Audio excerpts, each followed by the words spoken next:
Today's video, gents, the ultimate guide for buying your first suit. I'm going to arm you with the knowledge to buy the right suit at the right price at the right time that will last you for a long time. You ready? Let's get into it.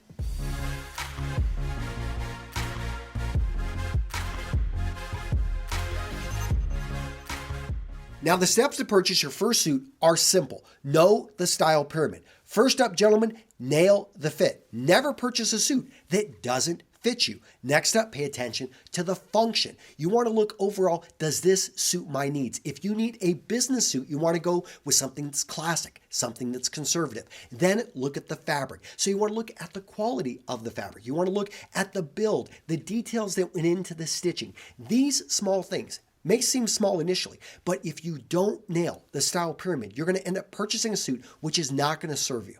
Now, I know what a lot of you guys are thinking, Antonio, it's a lot more complicated than fit, function, and fabric. What about dress shoes? What about dress shirts? What about neckties? What about pocket squares? What about socks? What about watches? Hold your horses, guys. I am going to get into that later on in the video, except actually watches. Let me talk about watches right now. If you're looking for a good watch at a great price, guys, check out Vincero. They're the paid sponsor of today's video. They're a great company that you guys have written back to me saying, Antonio, I love the way this watch looks. I get compliments. So what are my favorite collections, guys? The Chrono for 2 years has been my favorite collection. I love the attention to detail on the complications, the back face, the bands.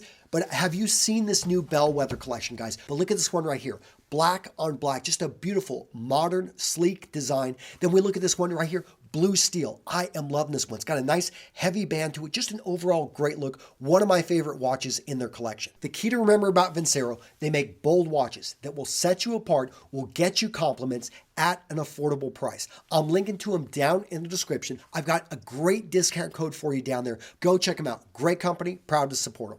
First up, let's talk suit fit. Right off the bat, it has to fit you in the shoulders. If it doesn't fit you in the shoulders, do not buy this suit. So what you're looking for is at the shoulder point. That's where the point of the suit should be. It shouldn't go beyond an inch. It shouldn't come in an inch. You want to make sure that you nail it right in the shoulders. Next up, we're looking in the torso. Specifically, what happens when you button up. If it's too tight, you're going to have the dreaded X. If it's too loose, you're going to be able to fit probably a full fist, if not more, in there. Gents, understand that a good tailor can bring in a suit about 2 inches. He can also let it out if the material's there about 1.5 inches. But beyond that, you're going to need to either size up or size down. Why? Because it starts to throw off the proportions of the placement of the pockets and other details like that. So you want to make sure it fits you right in the shoulders and the torso before you buy it. Next up, we want to look at jacket length. So what you're going to do is you're going to stand straight. You're going to put your arms down next to your side, and you want the jacket length to go to about the knuckle of your thumb. Now, another place to look at is to make sure that it covers the bottom curvature of your buttocks. If it's about 1 inch short or long, that's perfectly fine. You can actually have it a bit shorter if you are a short individual. You can have it a bit longer if you are a tall individual. But anything beyond that, you want to be careful of. Next up, let's talk suit sleeve measurement. So to get an accurate measurement here, you want to wear a well-fitted dress shirt. Put your hands down, and we want to see about 1/4 inch to 3/4 inch of the shirt. Another area to look at if you don't have a well-fitted shirt with you is that the sleeve of the jacket should go about to the wrist bone. Now, understand that of all the measurements of all the details on the jacket I've talked about, this is the one that's most forgiving. On most jackets that are bought off the rack, you can adjust this about 1 inch to 1.5 inches either way, either lengthening or shortening. The exception to this rule is if you buy a jacket with working surgeon cuffs. So this is a sign of quality. It shows that it was either bespoke, that it was custom, or it was bought at a finer menswear store. The problem with this is that it can only be adjusted by about 1/4 inch either way. So if you buy a jacket that has the surgeon cuffs that are working, you want to make sure that the sleeve length is just about perfect. Now, another area to pay attention to is the jacket collar. And this is when the jacket's collar sits far off of your neck. Understand that this is actually a pretty easy adjustment by a skilled tailor. Another thing to look for is the sleeve pitch. And so this is at an angle where actually the jacket arm is made to go one direction or the other. Now, men that run into issues with sleeve pitch usually stand very erect. So a lot of guys that were former military have an issue and they need to get basically the entire sleeve taken off and put back on, or go find another jacket. Or if you're a gentleman that you slump over, in this case, the pitch will be off as well. Now, occasionally you're going to put on a jacket and you're going to see some shoulder rumpling. And this could be on just one side, it could be on both sides, but you're going to see a number of bumps in here. This could be because the jacket's been damaged, or it could be because it's having an issue of fitting your particular shoulder type. So if you see this, be very careful of it. Talk with the tailor, see if they can actually get it adjusted to fit you. If not, do not buy this jacket. Now, when I talk about a suit, understand that a suit is a jacket and a pair of trousers made from the exact same fabric. But now let's talk about the fit details of the trousers. First up, let's look at the fit in the waist. So understand that most trousers can be brought in about 1.5 inches, and they can also be let out about 1.5 inches. Again, going beyond this, we're going to distort and we're going to change the positioning of the pockets, and that's going to throw off a lot of the proportions. But you want to get rid of a lot of that excess material in and around the buttocks. So when you've got a great fit back there, hey, it looks great when you take your jacket off. If you have way too much material, basically you've got this, it looks like you could be wearing a diaper. And if it's too tight, guys, when you get out there on the dance floor, you are going to rip those trousers. Next up, let's talk about trouser break. So whether you go with no break, a quarter break, half a break, a full break, guys, it's a matter of personal preference. I'm not going to say which one is right for you, but I am saying you need to make a choice. You don't want to be that guy that didn't even think about this and is wearing trousers which are 2 inches too long or 1 inch too short. So get your trousers hemmed, a very easy fix that any tailor or even you can take care of. All right, gents, so we nailed fit. Congratulations. Now let's talk about suit color. So first off, guys, think about what is the function. Remember the style pyramid? What is the function of this suit? You're going to need it for interviews. You're going to need it for your first job. You're going to need it for important events. So you want to get a suit that is going to serve that particular need. Guys, it really comes down to looking for a solid colored suit in navy or charcoal gray. Those are really your best options. Why? Because they're going to go with the widest variety of shirts and shoes and other things. They're going to be incredibly flexible. They are part of an interchangeable wardrobe, and they're just simply going to work. You want to go charcoal gray if you are a young man who looks young. You want to go navy if you're a little bit older and you look older, because navy is going to make you look younger. Charcoal gray is going to make you look more mature. Now, some of the variations out there, let's talk about the black suit. This is one that is very commonly seen out there. I don't recommend black simply because it's too stark of a color. This is more for black tie. White tie, that's when you want to wear black. Now, I understand that some of you guys are going to find just a suit for a great deal. Maybe you've got one that was given to you. If it fits you well, if it serves its purpose and fits a lot of the other details I'm talking about here, and you really think it looks great, go for it. I'm not going to argue, and I'm not going to say that that's wrong. Now let's talk about a lighter gray. So you'll see lighter gray jackets out there. Understand that this is fine, but it's not going to be really formal. I would not recommend this for a fursuit because it's more informal. This is almost more casual. When it comes to more of a blue color, so this is more blue than it is navy. Again, this is a great look, very similar to the gray, but you will stand out when you're next to everyone else in those navy blues and those charcoals. Now, when it comes to small patterns, I actually love this. I'm not going to, though, recommend it for your fursuit. Why? Because it just has this pattern in it. It's something that people will remember. For that reason, this would not be recommended for the fursuit. But let's say, hey, I just need something for a job interview, and I need it now. I find this. It's a great deal. Then go for it. It will work in a pinch. So this, again, is a pattern that's even more pronounced than the last pattern I was showing you guys. Even though it looks like a medium gray, from a distance I get up here and I see the white, I see basically some of the patterns in here with the black. This one right here is a great maybe third, fourth, fifth suit, but not a first suit that I would recommend. Even in a pinch, I would be hesitant to actually wear this. Tan, this is not a first suit. This is not even a third or fourth suit. This is a very casual suit that if you wear suits on a daily basis and you wear them in the summertime, this would be an option. But for most people, they do not want to have this in their first 5 suits, and definitely not your first one.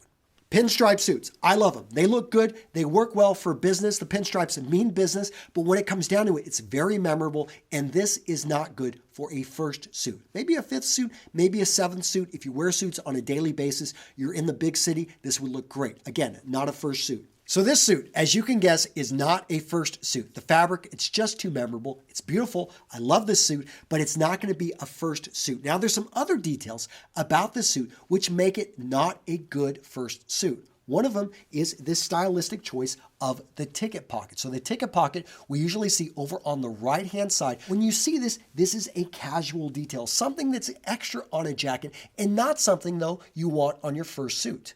Now, this jacket right here, notice no ticket pocket. So this jacket right here is classic, is a well-designed jacket, and this could easily be a first suit. But notice that this is a 3-button jacket. So 3-button jackets, 2-button jackets, either or, I'm not going to say that you need to go with one or the other. 2-button jackets, I think, work best for most men, but if you are in shape, if you're a young man, I think a 3-button jacket can look great. The cool thing about a 3-button jacket is that you can button both top buttons. You don't always have to button this top one. This one is optional right here. The middle one is always, the bottom one is never. Now this jacket right here, this is a 2-button jacket. Notice how the V goes down lower. On a 3-button, it's going to be higher. So a 3-button does give a little bit more of a formal look. A 2-button is going to be a bit more casual. Now, one thing to pay attention to right here, notice that this has a notch lapel. Notch lapels, classic. They've been around for a long time. And this is one of the most common lapels you're going to see out there. And I think is great for a fursuit. Now, there are other types of lapels. So here's that other lapel I was talking about. This is a peak lapel. The most formal of all the lapels out there. You probably do not want peak lapels on your first jacket. Why? It's a little bit too fashion forward. You will see this on a lot of designer jackets, jackets that are coming out of companies, which are trying to be a little bit more bleeding edge. Now, one particular detail about this, we were talking about the 2-button versus the 3-button. This is a 3-button jacket. Notice it right here. It actually folds over. This is called a 2.5. Now let's look at the back of the jacket. So what you're going to see is there are double vents, there are no vent jackets, and there are single vent jackets. I prefer double vent jackets. They're going to be the most expensive to manufacture, but they often, in my opinion, give the most flattering type of look, especially when a man's walking. The single vent is going to look really bad when you put your hand in your pocket. It's going to expose your backside, but it's commonly seen out there because it's cheap to manufacture. The no vent, we see it oftentimes on slim fit jackets coming out of Italy. Also, I haven't talked about the number of buttons. So most jackets out there are going to have 4 or 3 buttons. 5 buttons, you'll occasionally see it. 2 buttons sometimes on a sports jacket. Understand that the number of buttons, not really a big deal. Where buttons become an important deal, though, is if you see brass buttons, you see gold buttons, you see something that maybe has a very high contrast, like mother of pearl. In that case, you don't want to go for that. That right there is going to stand out. It's not going to be great for your fursuit. Okay, so you have nailed fit, function, and fabric. If you follow that information, you're going to get a suit that works great. But I understand it's a lot more than just the suit. What about the shirts? Okay, guys, so 2 colors here, white or blue. That's really all you need for your first 10 shirts. I know that sounds incredibly boring, right? Okay, guys, here's why it's not boring. Because there are so many stylistic details you can pay attention to on, you can have 10 white shirts and they can all be different. So pay attention to the collar. You want to go for something that has a point collar. Make sure it fits you well in the neck. You can go for right here, we see a double cuff. This is a cuff that folds over, also known as a French cuff, and you have to use basically a cuff link to hold this together. This is going to be one of the most formal types of cuffs out there. There are a few different variations, but understand the kind that I've got right here, this is going to be a barrel cuff. A barrel cuff uses a single button and folds over on itself. I would say for your first shirt that you're going to wear with your first suit, just simply go with a barrel cuff. But if you want to go with something with cufflinks, understand that it's a bit more flashy, not something I'm going to recommend unless you really are owning that look. So here we've got another simple white shirt, but notice the small detail right here. We've got buttons right here on the collar, very similar to what I have here. This is a very casual shirt. This should not be something that you wear with your formal suit, even with a tie. Another thing, pocket, no pocket, it's a personal preference. I like having no pockets on my shirts, but understand that sometimes you're going to buy the shirt off the rack and they're going to have pockets. Now, I talked about blue being the other color, and what I meant was light blue. So light blue has become acceptable in many circles as being actually a very formal shirt. It's going to work with a wide variety of ties and other accessories. Now, these shirts right here are interesting because they actually have small patterns in them. You probably can't see them here on the video, but this one right here has a small herringbone pattern in it. It overall looks solid, and I think that actually this will look great with a navy blue suit, even a charcoal gray suit, and it would just look formal with a nice red tie. Now, it does have, notice the collar right here. We've got a spread collar, so you're going to want to make sure they tie the right type of knot that's going to actually fill up that area there. This one right here has more of a point collar, and it's got a deeper, more pronounced blue with an easier to spot pattern. This shirt would basically teeter on the end of, I would almost say this one's too memorable. This could be in your first 10 shirts. Maybe it wouldn't be your first shirt that you would purchase to have the most formal look, but wear this with a red power necktie, it would still look great. All right, guys, so these are examples of shirts that should not be part of your first suit look. Why? They're too casual. This is a casual dark blue shirt. Navy, one of my favorite colors, but it is casual. It's not something you want to pair with that new suit that you just got and you're wearing into an interview. This right here, too dark of a blue, too casual right there. This one right here, definitely very casual. Now, if you're applying to work at a very creative company, you own your style, you want to wear this, I guess more power to you. But guys, I would recommend for most of us, this is not interview attire. Okay, so let's talk neckties. If you're going into a business interview and you're wearing a suit, you're probably going to need to wear a necktie. But neckties come in a wide range of formality. Over here, you're going to see the more casual neckties. Over here, the more formal. So what makes a necktie casual, one that you don't want to have with your first suit? Well, if it's made from a woven material that you can clearly see, yeah, it's made from wool, probably a bit too casual. If it has flowers on it, it's got floral or paisley, that's probably too casual. If it's got a really bold, bright pattern, probably too casual. Instead, what you want to look for are darker, conservative colors with small repeating patterns or that are solid. So right over here, this is going to be classic. Power red necktie with a small repeating pattern. Again, small repeating patterns are fine. Dark green with a small dot repeating pattern. Right over here, solid purple. Purple, the color of kings. Right over here, dark blue with white and blue, small repeating pattern. Over here, we're getting a little bit more casual, something that's going to grab a bit more attention, be more memorable.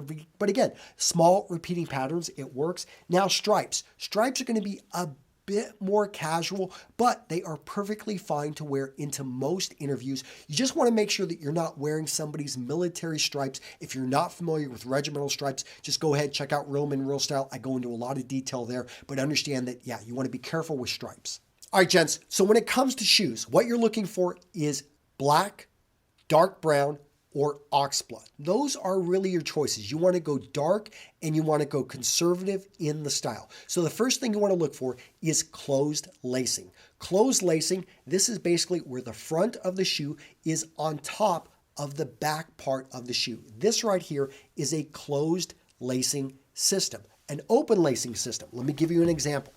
Right here, this is an open lacing system. Notice how the back part of the shoe has been slapped on top of the front part of the shoe. Another issue with this shoe right here and why I would not recommend this for your first suit, it's too light colored. Light colored shoes in general are going to be more casual. Another detail, look at the stitching, the heavy big stitching right here in and around here. This is a great shoe. I love it, but this is going to be a more casual shoe that, yeah, you would just want to maybe pair with a casual suit. So some other options, and I'm not saying that you can't go with a little bit of ornamentation. This one right here has a bit of broguing here on the cap toe, but that's about the extent you want to go to with decoration in on the shoe. This one right here has a dark maroon, almost, a variation of oxblood type of color. It has the cap toe as well. No decoration in it. It has the closed lacing, perfect for an interview.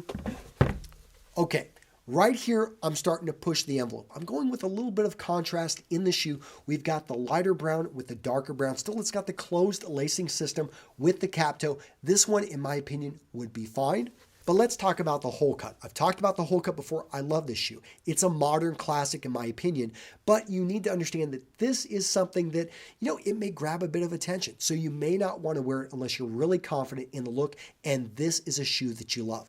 Now, both of these shoes right here, neither of them are good for an interview. Why? This one right here, look at that lighter color with the pronounced brogue work and colors and design in this. This one is too flashy and it's very light colored. This one right here is a loafer. This is a more casual shoe. Notice it has no lacing on it, and this is something that you wouldn't want to wear into an interview. Next up, let's talk about pocket squares. Go with a simple cotton or linen, fold it over, and go with the nice square presidential fold. Very simple, very classic, very conservative. Looks great. Guys, that's all you need. When it comes to socks, don't overthink this. If you are in doubt at all, just go with simple, dark black. Go with something newer. You don't want to go with faded socks that have holes. If you want to have fun, you want to bring in a little bit of color, maybe bring in a dark colored maroon, a dark green. Be careful, especially if you're going into an interview with something way too flashy. I mean, if you want to show your personality, I guess it would be fine. But if you're not confident, don't wear it. All right, gents, now it's your turn. Let me know down in the comments what you think of this video. And if you want more, you want the infographics, you want the pictures, you want to hear more details about the buttons, about the different fabrics and all that other stuff in purchasing your first suit, guys, go check out the support article. I'm linking to it down in the description. This one, I went into a lot of detail. You can share it with your friends. You can use it to make sure that you go out there and buy the right suit for you. And when you're down there, guys, go check out Vincero as well. And I love how Vincero has set it up so that you can actually take the bands, you can take the watches, they're all interchangeable. Just a great company. I'm proud to have them as a sponsor, guys. So go check them out. Use that discount code. It's not going to be around forever. Let me know down in the comments which of those watches you would like to have, how you're going to pair it with your first suit, what that's going to look like. Because, guys, I've got quite a few of these. And if you are a young man, let me know because I want to help some of you guys out. I know that you're just starting off on your style journey and I would love to help you out. So guys, take care. I'll see you in the next video. Bye-bye.